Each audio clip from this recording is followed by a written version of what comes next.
Students, today we are going to start new topic of this chapter, that is development of embryo.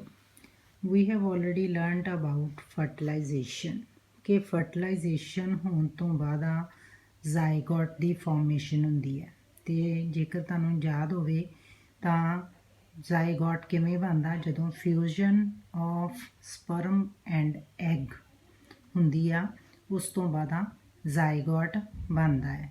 ਫਿਰ ਜ਼ਾਈਗੋਟ ਤੋਂ ਬਾਅਦ ਜਿਹੜਾ ਜ਼ਾਈਗੋਟ ਆ ਉਹ ਹੌਲੀ ਹੌਲੀ ਕਾਹਦੇ 'ਚ ਡਿਵੈਲਪ ਹੁੰਦਾ ਵਾ ਐਂਬਰੀਓ ਦੇ ਵਿੱਚ। ਹੁਣ ਐਂਬਰੀਓ ਕੀ ਆ ਕਿ ਉਹ ਜਿਹੜਾ ਜ਼ਾਈਗੋਟ ਆ ਉਹਦੇ 'ਚ ਜਿਹੜਾ ਉਹਦੇ ਸੈਲਸ ਆ ਉਹ ਲਗਾਤਾਰ ਰਿਪੀਟਡਲੀ ਡਿਵਾਈਡ ਹੁੰਦੇ ਜਾਂਦੇ ਆ and give rise to a ball of cells. ਇੱਕ ਸੈਲਸ ਦੀ ਬੋਲ ਬਣ ਜਾਂਦੀ ਆ, ਉਹਨੂੰ ਆਪਾਂ ਕਹਿੰਦੇ ਆ ਐਂਬਰੀਓ। ਹੁਣ ਉਹ ਜਿਹੜੇ ਸੈਲਸ ਆ then begin to form groups, ਮਤਲਬ ਗਰੁੱਪ ਬਣਾ ਦਿੰਦੇ ਆ ਜਿਹੜੇ ਡਿਫਰੈਂਟ ਟਿਸ਼ੂਜ਼ ਜਾਂ ਆਰਗਨਸ ਆਫ ਦਾ ਬਾਡੀ ਬਣਾਉਣ ਦੇ ਵਿੱਚ ਹੈਲਪਫੁਲ ਹੁੰਦੇ ਆ।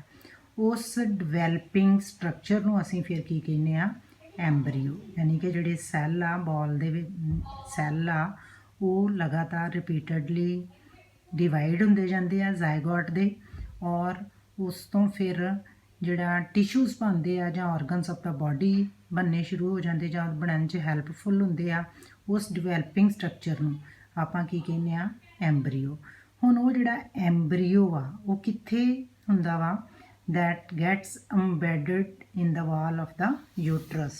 ਜਿਵੇਂ ਇਹ ਯੂਟਰਸ ਆ ਤੇ ਇੱਥੇ ਇਹ ਵਾਲਾ ਦੇਖੋ developing embryo embedded in the wall of uterus। ਆ ਯੂਟਰਸ ਦੀ ਵਾਲ ਆ, ਯਾਨੀ ਕਿ ਦੀਵਾਰ ਕਹਿ ਲਓ ਯੂਟਰਸ ਦੀ ਲੇਅਰ ਆ, ਤੇ ਇਹਦੇ ਵਿੱਚ ਜਿਹੜਾ ਇਹਦੇ ਬਿਲਕੁਲ embedded ਮਤਲਬ ਕਿ ਇਹਨੂੰ ਈਵਨ ਉਹਦੇ ਉੱਪਰ ਵਾਲ ਦੇ ਉੱਪਰ ਜਿਹੜਾ ਐਂਬਰੀਓ ਆ ਉਹ ਪਿਆ ਹੁੰਦਾ ਵਾ।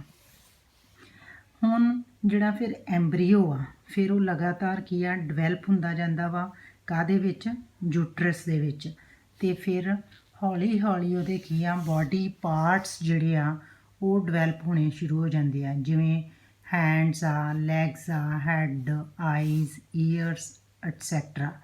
ਹੁਣ ਉਸ ਸਟੇਜ ਨੂੰ ਜਿਹੜੀ ਸਟੇਜ 'ਤੇ ਬੱਚੇ ਜਾਂ ਕਹਿ ਲਓ ਕਿ ਐਂਬਰੀਓ ਜਿਹੜਾ ਵਾ ਉਹ ਹੌਲੀ ਹੌਲੀ ਡਿਵੈਲਪ ਹੋ ਕੇ ਉਹਦੇ ਬਾਡੀ ਪਾਰਟਸ ਬਣਨੇ ਸ਼ੁਰੂ ਹੋ ਜਾਂਦੇ ਆ, ਉਹਨੂੰ ਅਸੀਂ ਉਸ ਸਟੇਜ ਨੂੰ ਕੀ ਕਹਿੰਦੇ ਆ ਫੀਟਸ। ਇਹ ਦੇਖੋ ਜਿਵੇਂ ਇਹ ਫੀਟਸ ਆ ਯੂਟਰਸ ਆ, ਯੂਟਰਸ ਦੇ ਵਿੱਚ ਹੈ ਫੀਟਸ ਆ, ਯਾਨੀ ਕਿ ਜਿਹੜੀ ਉਹ ਐਂਬਰੀਓ ਆ ਉਹਦੇ ਜਿਹੜੇ ਸੈਲਸ ਆ ਉਹ ਹੌਲੀ ਹੌਲੀ ਡਿਵਾਈਡ ਹੋ ਕੇ ਤੇ ਉਹ ਆ ਬਾਡੀ ਪਾਰਟ ਬਣਾਉਣਾ ਸ਼ੁਰੂ ਕਰ ਦਿੰਦੇ ਆ। ਫਿਰ ਜਦੋਂ ਉਹਦੇ ਪੂਰੇ ਬਾਡੀ ਪਾਰਟ ਬੱਚੇ ਦੇ ਬਣ ਜਾਂਦੇ ਆ, ਅੱਖ, ਕੰਨ, ਨੱਕ, ਤੇ ਉਸ ਸਟੇਜ 'ਤੇ ਆਪਾਂ ਉਸ ਬੱਚੇ ਨੂੰ ਕੀ ਕਹਿੰਦੇ ਆ ਫੀਟਸ। ਨਾਓ ਇੰਟਰਨਲ ਫਰਟੀਲਾਈਜੇਸ਼ਨ ਜਿਹੜੀ ਆ ਉਹ ਆਪਾਂ ਗੱਲ ਕੀਤੀ ਸੀ ਪਿੱਛੇ ਕਿ ਹੈਂਸ ਦੇ ਵਿੱਚ ਵੀ ਹੁੰਦੀ ਆ, ਪਰ ਕੀ ਇੰਟਰਨਲ ਫਰਟੀਲਾਈਜੇਸ਼ਨ ਮੈਂ ਤੁਹਾਨੂੰ ਦੱਸਿਆ ਸੀਗਾ ਕਿ ਜਿਹਦੇ 'ਚ ਜਿਹੜੇ ਜਾਨਵਰ ਆ ਉਹ ਆਪਣੇ ਬੱਚਿਆਂ ਨੂੰ ਆਪ ਜਨਮ ਦਿੰਦੇ ਆ। ਹੁਣ ਉਹਨੇ ਕਿਹਾ ਕਿ ਹੈਂਸ ਦੇ ਵਿੱਚ ਵੀ ਇੰਟਰਨਲ ਫਰਟੀਲਾਈਜੇਸ਼ਨ ਹੁੰਦੀ ਆ, ਪਰ ਕੀ ਹੈਨ ਜਿਹੜੀ ਆ ਉਹ ਆਪਣੇ ਬੱਚੇ ਨੂੰ ਡਾਇਰੈਕਟਲੀ ਹਿਊਮਨ ਬੀਇੰਗਸ ਵਾਂਗੂ ਬਰਥ ਦਿੰਦੀ ਆ? ਨਹੀਂ। ਫਿਰ ਆਪਾਂ ਪੜਾਂਗੇ ਕਿ ਹੁਣ ਜਿਹੜੇ ਚਿਕਸ ਆ ਯਾਨੀ ਕਿ ਬੱਚੇ ਦੇ ਮੁਰਗੀ ਦੇ ਜਿਹੜੇ ਚੂਚੇ ਹੁੰਦੇ ਆ, ਚਿਕਸ ਹੁੰਦੇ ਆ, ਉਹ ਕਿਵੇਂ ਜਨਮ ਲੈਂਦੇ ਆ। ਫਰਟੀਲਾਈਜੇਸ਼ਨ ਤੋਂ ਬਾਅਦ ਫਰਟੀਲਾਈਜੇਸ਼ਨ ਬਾਰ-ਬਾਰ ਸਮਝਾਉਣ ਦੀ ਲੋੜ ਨਹੀਂ ਆ।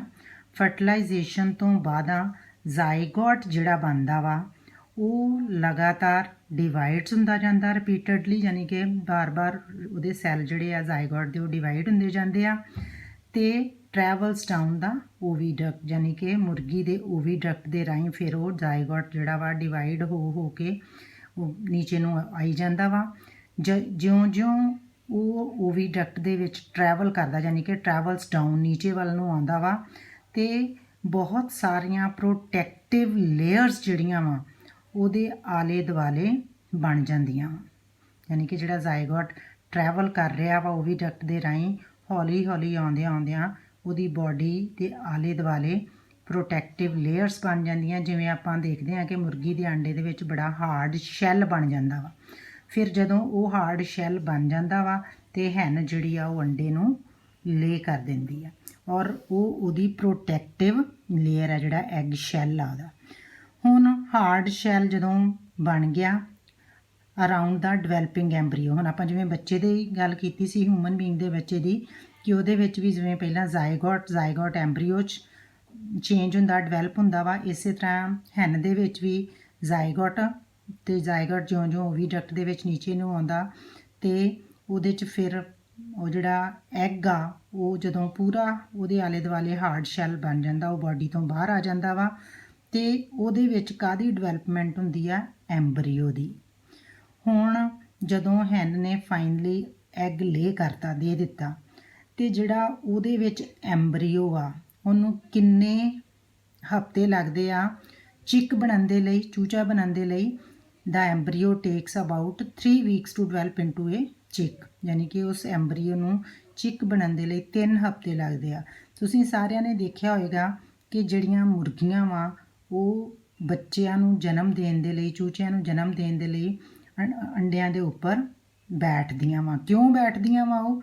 ਟੂ ਪ੍ਰੋਵਾਈਡ ਸਫੀਸ਼ੈਂਟ ਵਾਰਮਥ, ਯਾਨੀ ਕਿ ਉਹਨੂੰ ਗਰਮੈਸ਼ ਦੇਣ ਦੇ ਲਈ ਅੰਡਿਆਂ ਨੂੰ ਉਹ ਮੁਰਗੀਆਂ ਉਹਨਾਂ ਦੇ ਉੱਪਰ ਬੈਠਦੀਆਂ ਵਾ। ਅਤੇ ਫਿਰ ਉਹ ਜਿਹੜਾ ਜਿਉਂ-ਜਿਉਂ ਵਿੱਚ ਜਿਹੜਾ ਐਂਬਰੀਓ ਵਾ ਉਹ ਚਿੱਕ ਦੇ ਵਿੱਚ ਡਿਵੈਲਪ ਹੋ ਜਾਂਦਾ ਵਾ ਅਤੇ ਜਿਹੜਾ ਫਿਰ ਉਹ ਐਗ ਸ਼ੈਲ ਨੂੰ ਤੋੜ ਕੇ ਅਤੇ ਉਹਦੇ ਵਿੱਚੋਂ ਚੂਚਾ ਜਿਹੜਾ ਵਾ ਉਹ ਅੰਡੇ 'ਚੋਂ ਬਾਹਰ ਆ ਜਾਂਦਾ ਵਾ, ਮਤਲਬ ਬਸਟ ਕਰ ਜਾਂਦਾ ਉਹਦਾ ਸ਼ੈਲ ਜਿਹੜਾ। ਜਦੋਂ ਚੂਚਾ ਵੱਡਾ ਹੋ ਜਾਂਦਾ ਐਂਬਰੀਓ ਤੋਂ ਡਿਵੈਲਪਮੈਂਟ ਹੋ ਜਾਂਦੀ ਹੈ ਚਿੱਕ ਦੇ ਵਿੱਚ, ਉਹ ਬਸਟ ਕਰ ਦਿੰਦਾ ਵਾ, ਤੋੜ ਦਿੰਦਾ ਯਾਨੀ ਕਿ ਉਹਨੂੰ ਸ਼ੈਲ ਨੂੰ, ਅਤੇ ਅੰਡੇ 'ਚੋਂ ਬਾਹਰ ਨਿਕਲ ਆਉਂਦਾ ਵਾ।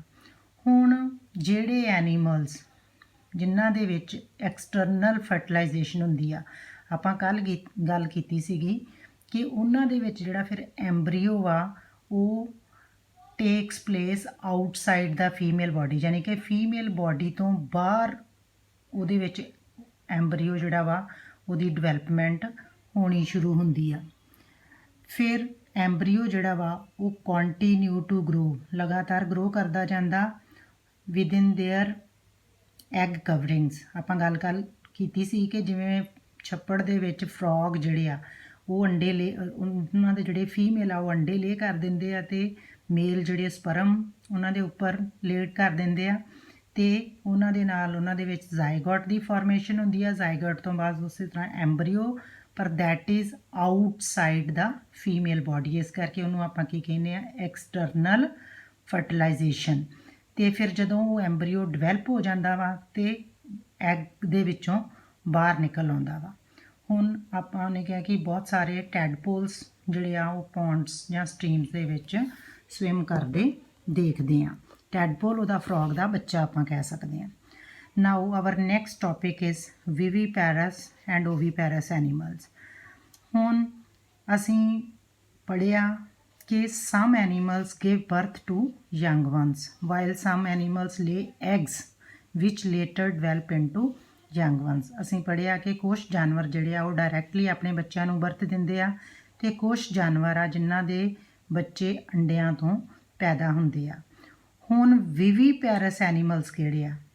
ਉਹ ਐਨੀਮਲਸ ਜਿਹੜੇ ਆਪਣੇ ਬੱਚਿਆਂ ਨੂੰ ਡਾਇਰੈਕਟਲੀ ਬਰਥ ਦਿੰਦੇ ਆ।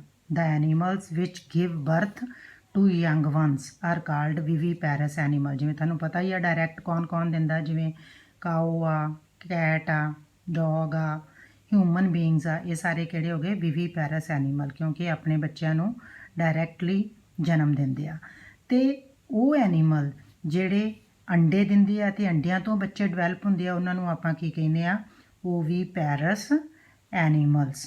ਹੁਣ ਉਹਨੇ ਕਿਹਾ ਕਿ ਨੀਚੇ ਜਿਹੜੀ ਐਕਟੀਵਿਟੀ ਦੱਸੀ ਹੋਈ ਆ ਇਹ ਸਾਨੂੰ ਹੈਲਪ ਕਰੂਗੀ ਕਿ ਅਸੀਂ ਇਹਨੂੰ ਹੋਰ ਕਿਸ ਤਰ੍ਹਾਂ ਅੰਡਰਸਟੈਂਡ ਕਰ ਸਕੀਏ ਇਹਨਾਂ ਟਰਮਸ ਨੂੰ ਔਰ ਡਿਫਰੈਂਸ਼ੀਏਟ ਕਰ ਸਕੀਏ ਕਿ ਅਸੀਂ ਐਗਸ ਕਲੈਕਟ ਕਰ ਲਾਂਗੇ। ਇਹਦੇ 'ਚ ਉਹਨੇ ਦੱਸਿਆ ਐਕਟੀਵਿਟੀ 'ਚ ਕਿ ਅਸੀਂ ਐਗਸ ਕਲੈਕਟ ਕਰ ਲਾਂਗੇ ਕੁਛ ਐਨੀਮਲਸ ਦੇ, ਅਤੇ ਉਹ ਕੁਛ ਐਨੀਮਲਸ ਦੇ ਜਿਹੜੇ ਐਗਸ ਆ ਉਹਨਾਂ ਨੂੰ ਕਲੈਕਟ ਕਰਨਾ ਆਸਾਨ ਹੁੰਦਾ ਵਾ ਕਿਉਂਕਿ ਉਹਨਾਂ ਦੀਆਂ ਮਦਰਸ ਲੇ ਕਰਦੀਆਂ ਆਊਟਸਾਈਡ ਫਰੋਮ ਦੇਅਰ ਬਾਡੀਜ਼। ਅਤੇ ਉਹ ਜਾਨਵਰ ਜਿਹੜੇ ਆ ਜਿਨ੍ਹਾਂ ਤੋਂ ਤੁਸੀਂ ਅੰਡੇ ਇਕੱਠੇ ਕਰ ਸਕਦੇ ਜੀ ਉਹਨਾਂ ਨੂੰ, ਉਹ ਕਾਹਦੀਆਂ ਐਗਜ਼ਾਮਪਲਸ ਹੋਣਗੀਆਂ?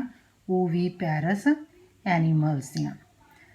ਪਰ ਜਿਨ੍ਹਾਂ ਦੇ ਤੁਸੀਂ ਅੰਡੇ ਇਕੱਠੇ ਨਹੀਂ ਕਰ ਸਕਦੇ, ਜਿਵੇਂ ਡੌਗ ਆ, ਕਾਓ ਆ, ਕੈਟ, ਇਹ ਅੰਡੇ ਨਹੀਂ ਦਿੰਦੇ, ਡਾਇਰੈਕਟਲੀ ਆਪਣੇ ਬੱਚਿਆਂ ਨੂੰ ਜਨਮ ਦਿੰਦੇ ਆ, ਫਿਰ ਇਹ ਵਾਲੇ ਜਾਨਵਰ ਜਿਹੜੇ ਆ ਇਹ ਕੀ ਹੋਣਗੇ?